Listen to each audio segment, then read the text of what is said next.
कहानी की शुरुआत होती है जंगल में शिकारियों की एक टीम से, जिन्होंने कई सारे जानवरों को मार दिया था और ये सभी शिकारी जानवरों का शिकार करके उनकी खालों को निकालकर शहर में बेचा करते थे। ये लोग खालों को बांधकर बस यहाँ से निकलने की तैयारी करने ही वाले थे कि तभी जंगल के आदिवासी लोग इन पर हमला कर देते हैं और इन्हें चारों तरफ से घेर लेते हैं। जंगल के आदिवासी लोग बहुत ज्यादा गुस्से में होते हैं और इन पर तीर बरसाना शुरू कर देते हैं, जिससे शिकारी टीम के बहुत सारे लोग मारे जाते हैं। और ये आदिवासी कबीला इसलिए हमला करता है क्योंकि उनका जो सरदार होता है उसकी बेटी को किसी ने किडनैप कर लिया था और उन आदिवासी लोगों को लगता है कि ये इन्हीं शिकारी लोगों का काम है। ये लोग भी उन आदिवासियों से मुकाबला करते हैं, पर आदिवासी तादाद में ज्यादा होते हैं, इसलिए ये लोग उनका मुकाबला नहीं कर पाते और इनके कई सारे लोग मारे जाते हैं। अब शिकारी टीम के कैप्टन को भी समझ आ चुका था कि अगर आदिवासियों से लड़ेंगे तो हम सब मारे जाएंगे, इसलिए वो अपनी टीम से कहता है कि जितनी खाल हो सके उठाओ और उन्हें लेकर जल्दी से बोट पर चले जाओ। यहाँ मूवी का मेन कैरेक्टर ग्लास अपने बेटे के पास आता है और उसे जल्दी से बोट तक पहुंचने को कहता है। तभी ये लोग देखते हैं कि आदिवासी लोगों का एक और बड़ा ग्रुप आ रहा है, इसलिए ये लोग लड़ना छोड़ देते हैं और अपनी जान बचाने के लिए तेजी से बोट की तरफ भागते हैं। इसी बीच शिकारी टीम के और भी कई सारे लोग मारे जाते हैं। बस कुछ ही लोग बोट तक पहुंचकर यहाँ से निकल जाते हैं। उनके जाने के बाद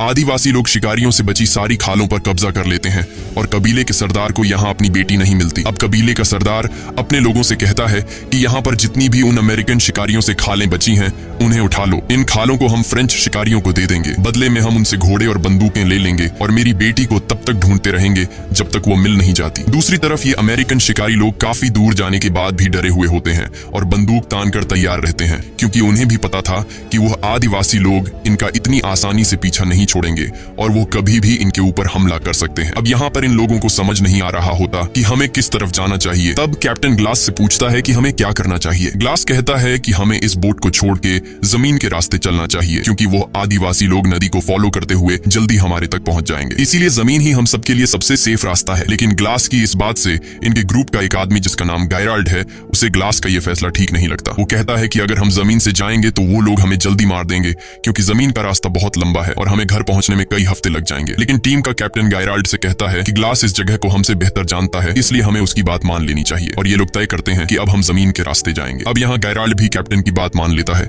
लेकिन कुछ लोगों को ग्लास का जमीन से जाने का फैसला ठीक नहीं लगता, इसलिए वो लोग बोट के जरिए नदी से होते हुए घर पहुंचने का फैसला करते हैं। इसके बाद जो जमीन के रास्ते से जाने वाले थे वो बोट से उतर जाते हैं और बोट में बैठे कुछ लोग नदी के रास्ते से आगे बढ़ते हैं। यहाँ कैप्टन सभी से कहता है कि हमें सारी खालें यहीं पर छोड़नी चाहिए ताकि रास्ते में हमें किसी भी परेशानी का सामना न हो। कैप्टन की बात सभी को ठीक लगती है, जिसके बाद ये लोग सारी की सारी खालें पत्थरों के नीचे छिपा देते हैं ताकि अगर फ्यूचर में ये लोग फिर कभी इस जगह पर आए तो इनकी खालें उन्हें मिल जाएं। और अब ये सारे के सारे जंगल के रास्ते चलना शुरू कर देते हैं। पर अब उनके लिए मुश्किलें बढ़ने वाली थी, क्योंकि जल्द ही सर्दी का मौसम आने वाला था और उन्हें कई हफ्तों तक पैदल चलकर अपने घर पहुंचना था। लेकिन इसके अलावा उनके पास कोई दूसरा रास्ता नहीं था, इसलिए ये सभी लोग ठंड से मुकाबला करने के लिए तैयार थे। जंगल के रास्ते से पैदल चलते हुए शाम हो जाती है और अब ये लोग एक जगह पर रुककर रात यहीं पर गुजारने का फैसला करते हैं। कुछ देर बाद रात हो जाती है और ये सभी जंगल में सो जाते हैं। अगली सुबह हम देखते हैं कि जो लोग ग्लास के जमीन के रास्ते से पैदल चलने का फैसला गलत समझ रहे थे, अब उन लोगों को अपनी गलती का पछतावा होता है। वो आदिवासी लोग आकर उन्हें मार देते हैं और आदिवासी लोग समझ जाते हैं कि कुछ लोग जंगल के रास्ते से पैदल निकल गए, इसलिए ये लोग पूरे जंगल में फैल जाते हैं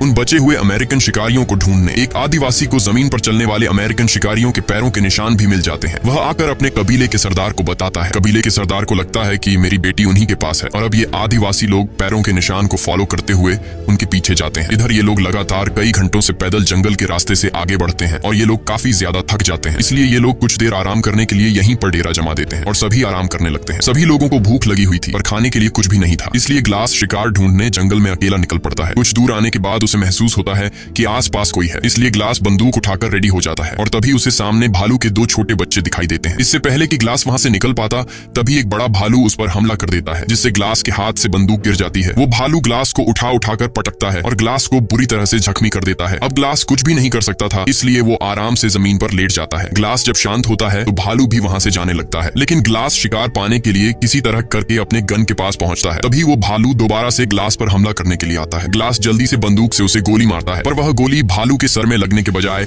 उसके गले में लग जाती है, जिससे भालू अब और ज्यादा चिढ़ जाता है और अपने पंजों से ग्लास के गले को चीर देता है। लेकिन भालू रुकता नहीं और वो ग्लास के पूरी बॉडी को बुरी तरह से अपने पंजों से काट देता है। गोली लगने की वजह से भालू भी कमजोर हो चुका था। ग्लास अब किसी तरह करके चाकू निकालकर उस भालू पर कई वार करता है, जिससे ये दोनों ढलान से लुढ़कते हुए नीचे गिर जाते हैं, जिसके बाद वह भालू भी ग्लास के ऊपर गिर जाता है। लेकिन भालू मर चुका था और ग्लास भी लगभग मर ही चुका होता है, क्योंकि भालू ने उसका गला पूरी तरह से फाड़ दिया था और इसकी पूरी बॉडी पर गहरे जख्म थे। ग्लास बहुत ही ज्यादा तकलीफ में था। ग्लास ने जब भालू पर गोली चलाई थी तब गोली की आवाज उसके साथियों ने सुन ली थी, इसलिए ग्लास के साथी उसे ढूंढते हुए वहां पर पहुंच जाते हैं और वो देखते हैं कि ग्लास के ऊपर भालू गिरा हुआ है। वो बड़ी मुश्किल से भालू को उसके ऊपर से हटाते हैं और ग्लास को अपने साथ ले जाते हैं। अब उनमें से एक आदमी ग्लास के घावों को सीना शुरू करता है। दर्द के मारे ग्लास का बुरा हाल हो गया था। उसका गला बुरी तरह से कट चुका है और उसके पूरे बॉडी पर काफी गहरे जख्म है। ग्लास के जख्मों को देखते हुए ये लोग समझते हैं कि ग्लास अब जिंदा नहीं रह पाएगा और कुछ ही घंटों में उसकी मौत हो जाएगी। दूसरी तरफ आदिवासी कबीले का सरदार अमेरिकन शिकारियों से जो खालें बची हुई थी वो इन खालों को फ्रेंच शिकारियों को दे देता है, जिसके बदले वो उनसे बंदूकें और घोड़े ले लेता है, जिसका मतलब इन अमेरिकन शिकारियों यानी ग्लास और उसके साथियों के लिए मुश्किलें बढ़ने वाली थी, क्योंकि इससे पहले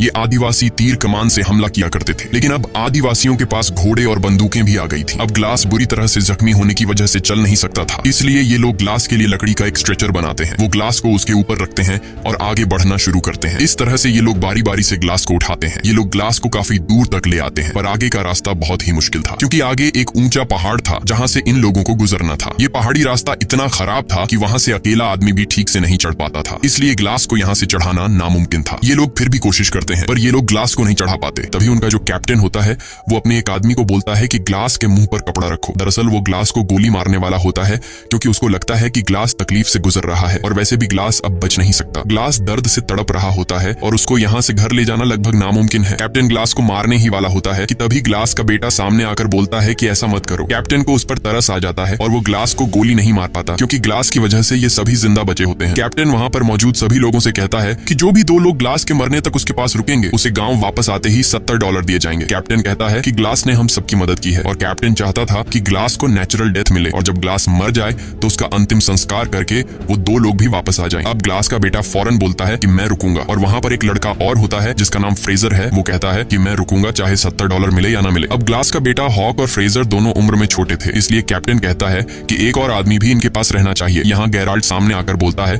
कि मैं रुकूंगा, पर $70 बहुत कम है। तब कैप्टन बोलता है ठीक है, $100 मिलेगा। और तभी जो ग्लास का बेटा और जो दूसरा लड़का होता है वो कहते हैं कि तुम हमारे डॉलर भी रख सकते हो। ये सुनकर गेराल्ड कहता है $300 काफी है, इससे मैं अपना घर खरीद सकता हूँ, और वैसे भी 2 से 3 दिनों की बात है, इससे ज्यादा दिन ग्लास जिंदा नहीं बच पाएगा। और गेराल्ड भी उनके साथ रुकने के लिए तैयार हो जाता है। अब ये 3 लोग ग्लास के पास यहाँ पर रुक जाते हैं और बाकी सब आगे निकल जाते हैं। गेराल्ड ग्लास के पास ही बैठ जाता है और ग्लास के मरने का इंतजार करने लगता है, लेकिन ग्लास मरने का नाम तक नहीं ले रहा होता। अगले दिन ग्लास का बेटा और वो दूसरा लड़का पेट भरने के लिए शिकार और पीने के लिए पानी लेने चले जाते हैं। तब गेराल्ड पास ही में एक घड़ा खोदने लग जाता है, लेकिन गेराल्ड ऐसा क्यों कर रहा है? क्या वह ग्लास को जिंदा दफनाने का सोच रहा है? ये तो हमें आगे ही पता चलेगा। इस तरह से और भी कई घंटे गुजर जाते हैं और जब गेराल्ड देखता है कि ग्लास अभी तक नहीं मरा, तब वो गुस्से से ग्लास के पास आता है और ग्लास से कहता है कि तुम मरते क्यों नहीं? तुम्हारी वजह से हम सबकी जान चली जाएगी, क्योंकि आदिवासी लोग अभी भी पागलों की तरह हमें ढूंढ रहे हैं, और अगर आदिवासी यहाँ पर आ गए तो वो हम सबको मार देंगे और तुम अपनी जान देकर अपने बेटे की और हम सबकी जान बचा सकते हो। अब गेराल्ड ग्लास से कहता है कि अगर तुमने अपनी पल के नीचे झपका ली तो मैं समझ जाऊंगा कि तुम मरने के लिए तैयार हो। ग्लास बेचारा काफी देर तक कोशिश करता है कि उसकी पल के न झपके, लेकिन तब गेराल्ड उसे कहता है कि मुझे लगता है कि तुम अपने बेटे को भी नहीं बचाना चाहते। ग्लास गेराल्ड की बात सुनकर अपने बेटे को बचाने के लिए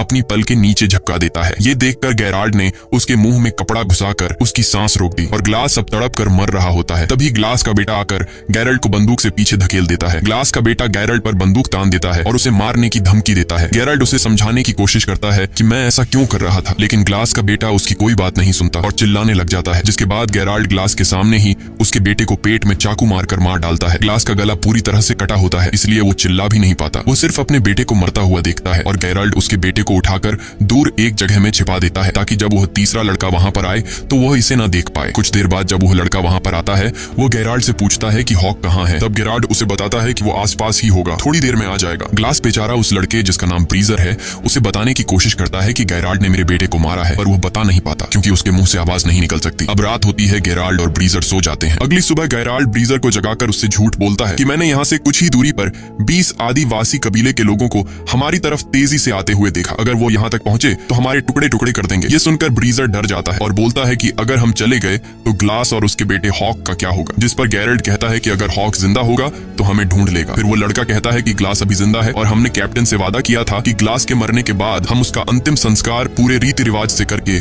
यहाँ से निकलेंगे। ये सुनने के बाद गेराल्ड ग्लास को पैरों से पकड़कर बहुत बुरी तरह से खींचता है। ग्लास के पूरे शरीर में घाव होते हैं और वो दर्द से चिल्ला रहा होता है। अब गेराल्ड ने एक दिन पहले जो कब्र खोदी थी उसमें ग्लास को जिंदा डाल देता है और ऊपर से मिट्टी डालना शुरू कर देता है। तब वो लड़का कहता है कि ये तुम क्या कर रहे हो? गेराल्ड कहता है कि ये आज आज नहीं तो कल मर ही जाएगा, और जैसा कि हमने वादा किया था उसका अंतिम संस्कार पूरे रीति रिवाज से किया जाएगा, तो मैंने अपना वादा पूरा कर लिया है। वो उसके ऊपर थोड़ी सी मिट्टी डाल देता है और वहां से चला जाता है और उस लड़के को बोलता है कि तुम भी मेरे साथ चलो। ब्रीजर को ग्लास के इस हाल के लिए बहुत दुख होता है। वो ग्लास से कहता है कि सॉरी मिस्टर ग्लास, मुझे जाना होगा, और ये कहकर वो पानी की एक बॉटल ग्लास के ऊपर रखकर वहां से निकल जाता है। अब यहाँ पर ग्लास अकेला है, वो तड़प रहा है। ग्लास कई घंटों तक उसी जगह पर जहाँ उसे दफनाकर चले गए थे अधमरी हालत में लेटा रहता है। वो सोचता है कि यहाँ पड़े पड़े वैसे भी मरना है तो क्यों ना बचने की कोशिश की जाए। वो पूरी हिम्मत जुटाकर अपने हाथ पैर हिलाता है और बहुत तकलीफ से गुजरकर वो कब्र से बाहर निकलता है। ग्लास बहुत ज्यादा तकलीफ में होता है। वो रेंगते हुए सीधा उस जगह पर जाता है जहाँ उसके बेटे की लाश है। वो अपने बेटे की लाश को देखकर पूरी तरह से टूट जाता है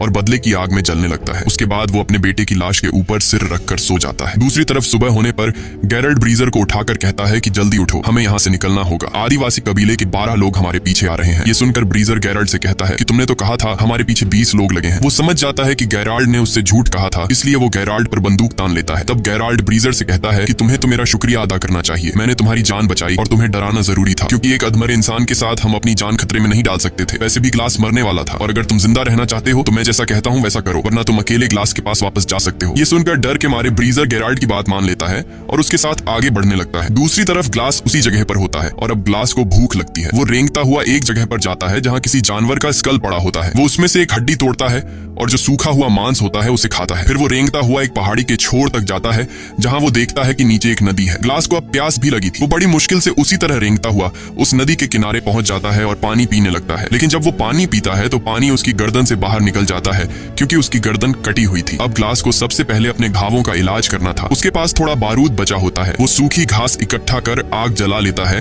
और थोड़ा सा बारूद अपनी गर्दन के उस हिस्से पर डालता है जहां गला कटा हुआ था। फिर वो एक जली हुई लकड़ी को अपनी गर्दन में लगाता है जिससे बारूद जलकर एक चिंगारी पैदा होती है और उस चिंगारी से उसकी गर्दन जल जाती है। वो ऐसा इसलिए करता है ताकि जलने से जो उसका घाव फटा हुआ है वो चिपक जाए। इस दौरान ग्लास को बहुत दर्द होता है और दर्द के मारे वो बेहोश हो जाता है। उसके बाद ग्लास कई दिनों तक उसी नदी के किनारे रहता है। वो पानी पीकर और मरे हुए जानवरों का मांस खाकर अपने आप को जिंदा रखता है। एक दिन वो आदिवासी कबीले वाले लोग उसी नदी के किनारे आ जाते हैं और इससे पहले कि वो ग्लास को देख पाते, ग्लास जल्दी से नदी में कूद जाता है। वो नदी में तैरता हुआ उन आदिवासी लोगों से काफी दूर चला जाता है। नदी के इस बर्फीले ठंडे पानी में रहने के बाद ग्लास का ठंड से बुरा हाल हो गया था। वो बहुत मुश्किल से आग जलाकर अपनी बॉडी को गर्म करता है और अब यहीं पर रहने का फैसला करता है। इस तरह से ग्लास को यहाँ पर रहते हुए काफी दिन गुजर जाते हैं। अब उसके जख्म भी ठीक हो चुके थे और ग्लास थोड़ा बहुत चलने लगा था। नदी के किनारे होने की वजह से उसे पानी की तो कोई कमी नहीं थी, लेकिन पेट भरकर खाना उसे बहुत मुश्किल से मिलता था। वो वहां नदी से मछली पकड़कर उसे कच्चा खाकर गुजारा किया करता था और अपने आप को जिंदा रखता। अब एक रात को जब वो सो रहा होता है तभी उसको आग की कुछ लपटें दिखाई देती हैं और जब वो उस तरफ जाता है तो वहां पर एक आदमी होता है जिसने बहुत बड़ा शिकार किया था और वो उसे खा रहा होता है। ग्लास उसके पास जाता है और जैसे ही वो ग्लास को देखता है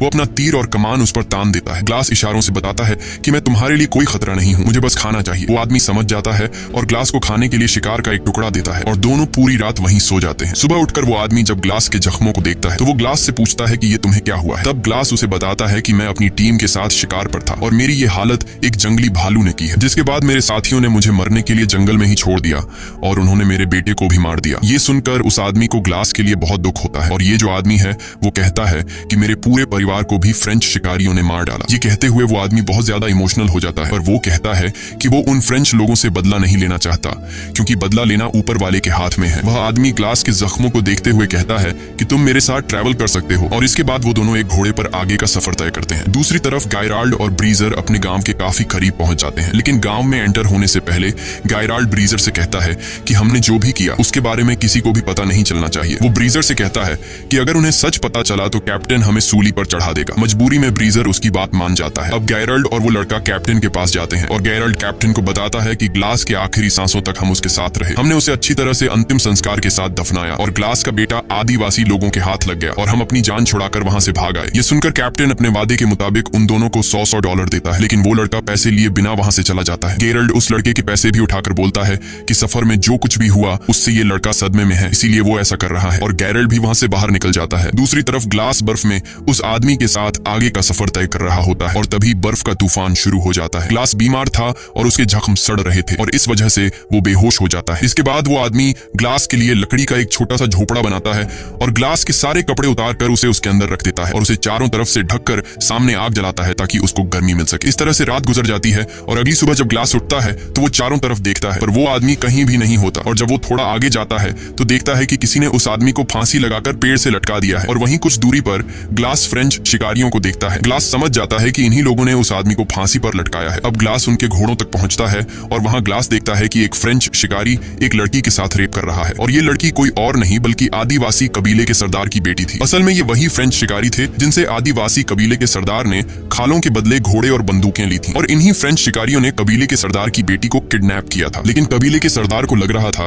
कि उसकी बेटी को अमेरिकन शिकारियों ने किडनैप किया है। उसके बाद ग्लास चुपके से पीछे से आकर जो आदमी कबीले के सरदार की बेटी के साथ गलत कर रहा था उसे मार देता है और लड़की को आजाद कर लेता है। यहाँ ग्लास होशियारी से काम लेते हुए एक घोड़े पर बैठ जाता है और बाकी घोड़ों की रस्सियां खोलकर बंदूक से गोली चला देता है जिससे सभी घोड़े भाग जाते हैं। और अब उन फ्रेंच लोगों के पास घोड़े न होने की वजह से वे ग्लास का पीछा नहीं कर पाते पर भागते समय ग्लास का पानी का बॉटल वहीं पर नीचे गिर जाता है। वहां से भागने के बाद ग्लास रात एक पेड़ के नीचे गुजारता है और जब सुबह होती है तो वो देखता है कि आदिवासी उस तक पहुंचने वाले हैं। वो जल्दी से अपने घोड़े पर बैठकर भागने लगता है लेकिन वे आदिवासी उसके काफी करीब होते हैं। वो एक दो आदिवासी को गोली मारता है और घोड़े को और तेजी से भगाता है और दौड़ते दौड़ते सामने एक पहाड़ आ जाता है जिसके नीचे एक गहरी खाई होती है। लेकिन ग्लास अब रुक नहीं सकता क्योंकि अगर वो रुकेगा तो वे आदिवासी लोग उसे मार देंगे। इसलिए ग्लास घोड़े के साथ खुद को उस खाई से गिरा देता है और नीचे एक पेड़ से टकराता हुआ सीधा बर्फ में गिरता है। घोड़ा डायरेक्ट नीचे छोटे चट्टानों पर गिरने से मर जाता है लेकिन ग्लास अभी भी जिंदा है क्योंकि वो पेड़ से टकराते हुए बर्फ की मोटी परत पर गिरता है पर उसकी हालत अब काफी ज्यादा खराब होती है। तभी वहां तेज तूफान आता है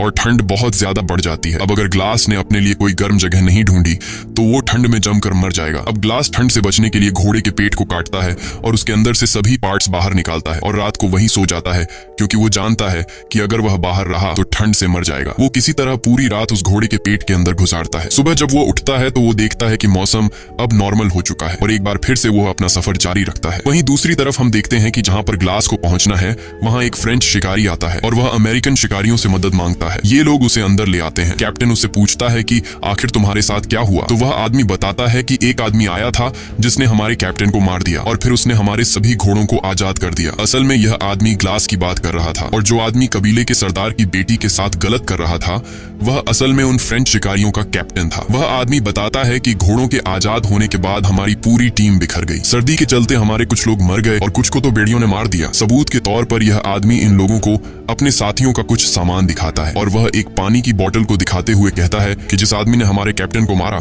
उसे जाते हुए यह पानी की बोतल गिर गई थी और यह वही बोतल होती है जो ब्रीजर ने ग्लास को उस जगह छोड़ते हुए उसके ऊपर रख कर आ गया था। ब्रीजर कहता है कि यह तो ग्लास की बोतल है जो कि मैंने उसे दी थी। अब ये लोग उस आदमी से पूछते हैं कि ग्लास ने तुम्हारे कैप्टन को कहाँ मारा था और वह आदमी 30 मील दूर वह जगह उन्हें बता देता है। जिसके बाद कैप्टन ब्रेजर और कुछ लोग ग्लास को ढूंढने के लिए घोड़ों पर निकल पड़ते हैं और यहाँ गेराल्ड को समझ आ जाता है कि अब वो फंसने वाला है। कई घंटों के सफर के बाद रात हो जाती है और ये लोग उस जगह तक पहुंच जाते हैं जहां पर उस आदमी को बोतल मिली थी। कैप्टन सभी लोगों को चारों तरफ ग्लास को ढूंढने के लिए कहता है और तभी उन्हें दूर से एक आदमी दिखाई देता है। जब ये लोग उसके करीब जाते हैं तो वो कोई और नहीं बल्कि ग्लास होता है और ग्लास को देखकर कैप्टन एकदम शॉक हो जाता है क्योंकि गेराल्ड ने तो उसे मरा हुआ बता दिया था। कैप्टन ग्लास के पास आकर उससे पूछता है कि तुम्हारे साथ क्या हुआ था। तब ग्लास उसे सारी सच्चाई बता देता है। जिसके बाद कैप्टन गेराल्ड को पकड़ने के लिए तेजी से वापस अपने गांव आता है और गेराल्ड को ढूंढता है लेकिन गेराल्ड तिजोरी से सारा पैसा चुरा कर भाग गया होता है। कैप्टन गुस्से में ब्रीजर को मारता है और अपने आदमियों से कहता है कि ब्रीजर को अरेस्ट कर लो लेकिन ग्लास कैप्टन से कहता है कि इसमें ब्रीजर की कोई गलती नहीं थी। वहां जो कुछ भी हुआ ब्रीजर को उसके बारे में कुछ भी नहीं पता, इसलिए तुम उसे छोड़ दो। और अब कैप्टन ये तय करता है कि मैं गेराल्ड को पकड़ने के लिए जाऊंगा क्योंकि उसने ग्लास के बेटे का मर्डर किया और उसने पैसा भी चोरी किया। तब ग्लास बोलता है कि मैं भी तुम्हारे साथ जाऊंगा लेकिन कैप्टन कहता है नहीं, तुम्हें अभी आराम की जरूरत है, मैं अकेले उसे मारने जाऊंगा। ग्लास कहता है नहीं, मैं उसके लिए बहुत दूर से सफर तय करके आया हूँ और उसे सिर्फ मैं मारूंगा। जिसके बाद कैप्टन ग्लास की बात मान लेता है और ये दोनों घोड़ों पर